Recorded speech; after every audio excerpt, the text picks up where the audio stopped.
Namaste. Myself, Dr. Lakshmi Suryateja, Carnatic musician and founder of SuDarshini Academy of Music and Soul Science.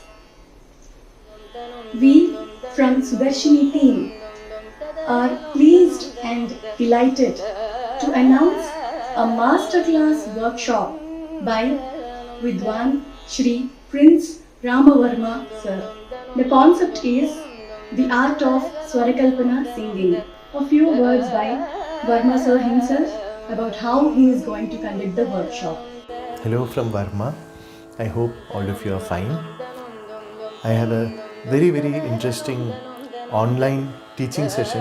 This is not a normal teaching session. Here I would be dealing exclusively with the art of Swaram singing. So why this topic is that I have been learning South Indian classical Carnatic music from 1982 onwards. I'm still continuing to learn and practice and discover more. But I love so many other kinds of music from all over the world.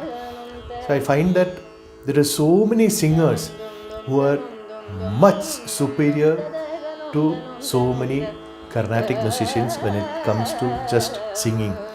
We look at Kishore Kumar, who never studied any music. We look at S.P. Balasubramaniam, who never studied any music. We look at K.B. Sundarambal, who never studied any music. We look at Kundan Lal Saigal, who never studied it. These are self-taught musicians. Then there are people who have studied classical music a little bit, but who were playback singers or devotional musicians or fusion artists and musicians from other parts of the world. Just if you look at the quality as singers, which is to do with the throw of the voice, the enunciation of the lyrics, the involvement with the spirit of the composition, the passion, the depth, the modulation, the tenderness, the sensitivity, the dynamics. There are so many aspects which make someone an ideal or a good singer. So in singing, there are so many people who are so superior, but what gives classical music, whether it's Hindustani or Carnatic or Western, classical music has one image of being superior. So there are so many reasons for this. One, of course, is it is one of the sweetest, easiest and most wonderful methods to attain God. So from a spiritual angle, Tyagaraja himself, he says, no Sangeeta Jnanamu, Bhakti without devotion, if there is music. Same thing has been echoed many centuries before Tyagaraja by Johann Sebastian Bach in the West, who also used music as a means of devotion to the divine, to the Almighty. Keeping that on one side, apart from this, is there anything? So there are two aspects. This is, in my view, one is the grasp of the 12 notes. So that is, when you hear any sound, immediately, if you are classically trained, you should be able to identify the swarams. Happy birthday to you, Sasari Samaga. This is a simple tune, but like that, any tune we hear, without thinking, instantly we should be able to identify the swarams.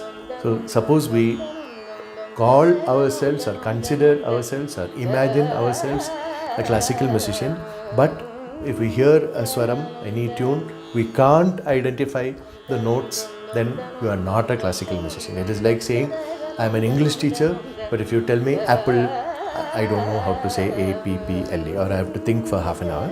So this is the most basic requirement to be a practitioner of classical music, that we should be able to identify the notes immediately.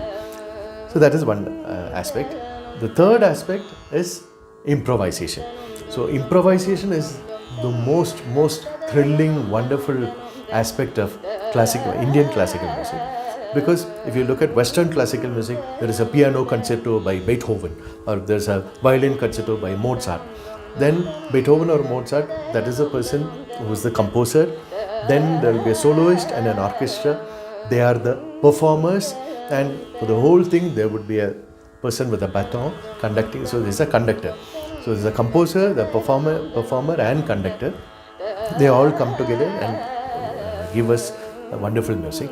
But when I improvise, whether it's alapana, swaram, tanam, naraval, pallavi, when we improvise, at that moment the music is being created. So we become the composer and we are singing, then we become the composer and the performer, and we take along our violin and mridangam and katam and the rest of the orchestra.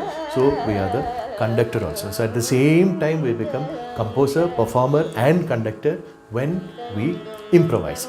So in improvisation, as I just mentioned, there is alapana, there is tanam, there is naraval, there is swara. There are so many aspects of improvisation. Each one has its own charm, its own value. But this particular session on February 11th would be exclusively about the art of swaram singing. So swaram singing in my mind is like one of the most beautiful, attractive and wonderful elements of Indian classical music. And in South Indian classical music, it has been taken to very, very great heights by a variety of musicians. How Chembai Vaidyanatha Bhagavatar sang swarams is very different from how Mushiri Subramaniar sang swarams, which is very different from how Madurai Mani Iyer sang swaram, which is different from how Dr. Balamurali Krishna sang swaram, which is different from how M.D. Ramanathan sang swaram or Shyamanguru Srinivasa. Each person did something unique and special and wonderful in the art of swaram singing. And now there are Hindustani musicians like Pandit Ajoy Chakrabarti. Earlier there were Pakistani brothers, Ustad Salamat Ali Khan and Nazakat Ali Khan, Ustad Bade Ghulam Ali Khan. There are so many people. Each of them has left behind something of immense value to serious aspirants and practitioners of music. Even old guys like me or young people, whoever wants to go deeper, delve deeper into the magic of Indian classical music, all these people have left phenomenal wealth of material, and we have recordings which we have the option to explore in depth. So swaram singing, there are scalar ragams like Mohanam, Hamsadhani, Amritavashni, which pentatonic ragas going up and down with not much gamakam. That is one category. Then there are other ragams like Mayamalagola or Panturali or Simhendra Madhyamam or Charukesi or Sarasangi. That is another category. Then we have the big ones like Shankaravarnam, Kalyani, Todi, Bhairavi. That is another set. Then another set which is very, very particular to South Indian classical music like Yadukula Kamboji or Suruti or Kedar Gaula or Riti Gaula or Ananda Bhairavi or Neelambari or Saveri or Punnagavaral. These are ragams where we don't find in any other system like Hindustani or Western. So, and the way we approach swaram singing in each of these categories would be very, very different. So on February 11th, I hope to share some things like what I just shared in much greater depth and detail, and do some practical exercises in a very simple ragam like Mohanam or Amritavashni or Hamsadhani, something like that, because I would, rather than show off what I know or speak something which you don't understand, then there is no point.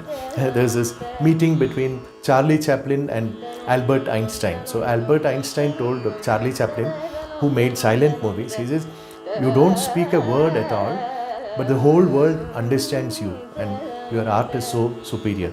Then Charlie Chaplin tells Albert Einstein, who is one of the greatest geniuses the world has seen.